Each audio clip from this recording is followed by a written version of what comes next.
નથી આપી કે કશું આપ્યું નહીં. તમે કઈ બી કહો તો પોસ આપી શકો છો. બધા વર્ગની તમે પૈસાની ફી તમારે આપવું જોઈએ. અને છોકરાઓ અમારા છોકરાઓ જોડે જે 10મા 12મા જે અમારા ભણી ગયા છે એમની જોડે તમે ડિપ્લોમા એડમિશન કરાવી અને જે સ્કોલરશિપ પાડી એનું ખબર નહીં પડી અમને. એ તો ભાઈ એમને એનો જવાબ છે ડાયરેક્ટ ડિપ્લોમા અમારા છોકરાઓને ડાયરેક્ટ સર્ટી એક મિનિટ અમારા છોકરાઓને અમાર ડાયરેક્ટ સર્ટી નહીં જોતી, કશું જોતું નહીં.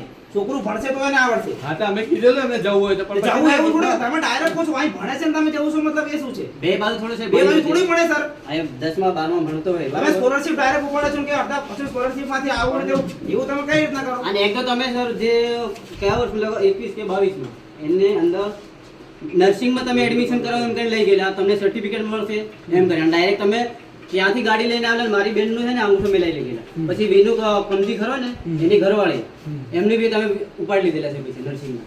અને એક વસ્તુ એક કોઈ અને એક વસ્તુ છે એક બીજી વાત, તમારામાં જે આ પુસ્તકો લાવો છો બરોબર, પુસ્તકોનો ભાડું તમે ત્યાંથી આપે છે કે બે છોકરા પાસેથી લેવાના હોય? અને તમે ભાડું અમારે કાઢવાનું 20 રૂપિયા ખર્ચ આપણે સારા ખર્ચ લઈએ છીએ બરાબર. અરે પુસ્તકોનો બી પૈસા લો છો તમે. પુસ્તકો આટલા 20 રૂપિયા લઈ આવું કહું છું ને. 20 નહીં લેતા તમે. તો કેટલા લીધા? હમણાં છોકરાને બોલાવીને તમને પાક્કું બોલાડે. મારી જોડે છોકરાઓ બી છે સર, એટલે તમે વિચારીને બોલજો કે અમે સાચું બોલો કે જૂઠું બોલું છે એમ. તમે મોટા અવાજથી બોલશો કે આમાં ડરી જશે એવું નથી. અમારે બીવડાવવાની વાત જ હા તો એ જ સર, તમે નથી. 20 રૂપિયા તમે જૂઠ બોલ્યા છો. 20 તમે જૂઠ બોલ્યા છો. તમે સાચું બોલો. બરાબર ને? પૂછી લઈએ આપણે. હા પૂછી લેજો ને સર, હું બેઠો છું ને. અને આવું સાહેબ છે ને એસટી ના નામે છે ને આ છેતરપિંડી નહીં કરો. તમને સાચી વાત કહું છું, આ છોકરામાં ભણશે ને એને શિષ્યો બીજી જગ્યાએ શિષ્યવૃત્તિ ના આપે. એક જગ્યાએ ઉપડી જાય ને તે બીજી જગ્યાએ ભણવા જશે ને ત્યાં ના મળે. તમને એવું લાગે કે આ ખબર નથી, આપણે કર્યું એનું ગામડાના કેન્સલેશન કરાવી દીધું છે બરાબર. આપણને ખબર નથી કે આવું બીજા નહીં મળે એમ. ખબર નથી, તમને ખબર હોવી જોઈએ. તમે એડમિશન કરી છે સર. હા એમ છોકરાએ થોડી એડમિશન કર્યું, તમને ખબર હોવી જોઈએ. અમારા એટલા બધા એક મિનિટ, સર, એક મિનિટ. સર, ખબર કોને હોવી જોઈએ? એડમિશન કોને કર્યું? બધી તમને નોલેજ હોવું જોઈએ. છોકરાને થોડી નોલેજ હોય. તમે એડમિશન કરો, તમારે નોલેજ હોવી જોઈએ ને. મારી વાત સાંભળો, આપણા ગામડાના છોકરાને ડિપ્લોમા શું છે એને ના ખબર હોય. પહેલી વાત તો એમના વાલીને બી ના ખબર હોય શું છે આ કઈ ફીલ્ડ છે. છોકરું ભણ્યું ના હોય તો એને સર્ટીનું કામ જ હું એને ત્યાં કશું આવડતું ના હોય કંપની જઈને છોકરું કરે શું? અને થોડી કાંઈ experience માંગે કે તો શું નર્સિંગ કરીશું એક વાત કે તમે સર્ટિફિકેટ આપી દે. તમને સર્ટિફિકેટ હું લઈને તમને અંગીસર ના આવડી હોય તમે મરી જાય કોની જવાબદારી? સર, કોઈ બી કોઈ બી આવા ધંધા કરતા હોય તો બંધ કરી દેજો ભાઈ. અને આવા પ્રશ્નો આવવા ના જોઈએ. આ વસ્તુ હકીકત ના થવી જોઈએ. આ તમને કહી દઉં ચોખ્ખી અને વાત એક કરવાની. કોઈ મેડમ હા બોલો. કમ્પ્લેટ હો તમે આવા લફડામ પડો મત ભૂલા પડો. તમે તમને નોકરી માં નોકરી તો ફાલતુ લફડા છોડો. અરે સર પગાર નહીં મળતો. તારે પછી આપણાથી બોલવાનું. પગાર નહીં મળતો.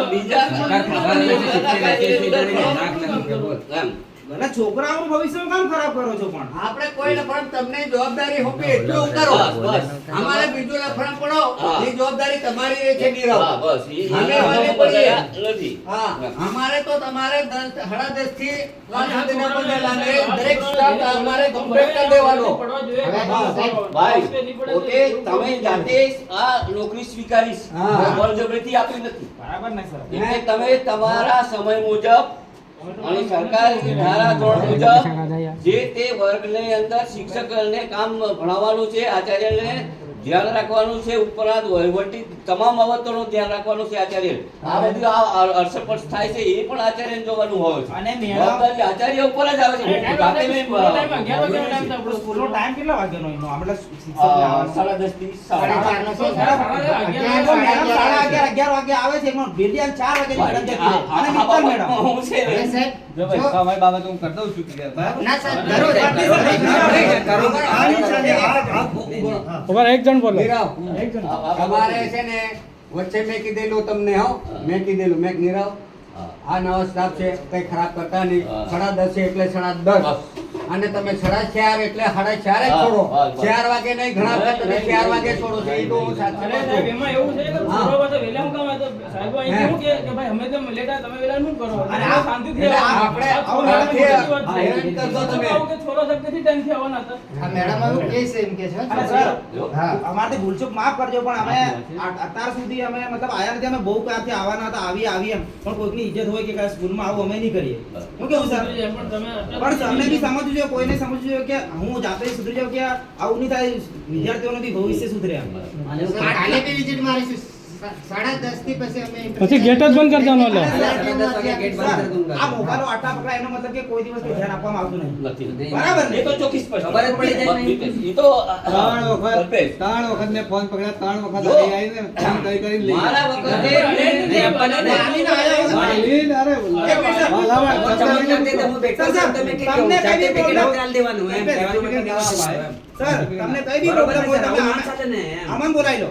વાલી નહીં માનતા હોય તો આમન બોલાવી લો, અમે આવી તમને જાવ. પાસે કોઈ તમારું કોઈ પણ દબાણ કરે તો કહી દેવાનું કે આ ભાઈ મને દબાણ છત્રસિંહ કરે કઈ ગયો? છત્રસિંહ બોલાવો. એને હવે રૂબરૂ છે ને? બોલાયેલા અમે ફોન. ના ના ના હવે નહીં આપવાનું પણ પછી એને રૂબરૂ એક ફોન આલાવડા. જો ઉમેરભાઈ આ સંનિષ્ઠ વાલી છે. ઘણી વખત વિઝિટો મારા વખત બી